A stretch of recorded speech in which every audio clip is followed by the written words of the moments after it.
Hi friends, সবাই কেমন আছো? আশা করি সবাই ভালো আছো। চারিদিকে এই বৃষ্টি বন্যা দেখে আমার রাঁধতে ইচ্ছা করলো সাবুর খিচুড়ি। তার জন্য আমি মিমি কিচেনে প্রথমবার বানাচ্ছি সাবুর খিচুড়ি।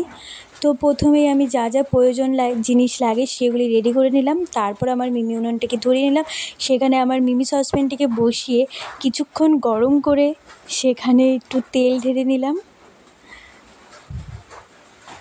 তারপর ওটাকে কী বলে, পাঁচফোড়ন, শুকনো লঙ্কা সম্বার দিয়ে কিছুক্ষণ ভেজে টেজে নিলাম। দেখি হচ্ছেই না ভাজা, তার জন্য আমি এই আধা ভাজার মধ্যেই ডালগুলো দিয়ে আরেকটু ভাজলাম। সেরকম একটা ভালো হচ্ছিল না, তো হয়তো সেরকম একটা গরম হয়নি। তারপরে সাবুগুলিও দিয়ে দিলাম। তো আরও কিছুক্ষণ নাড়িয়ে জলটা দিয়ে দিলাম। দেখো এখন কিন্তু ভালোই ফুটছে। তৈরি হয়ে গেলো সাবুর খিচুড়ি। থালাটা দেখে কিন্তু ভেবো না এটা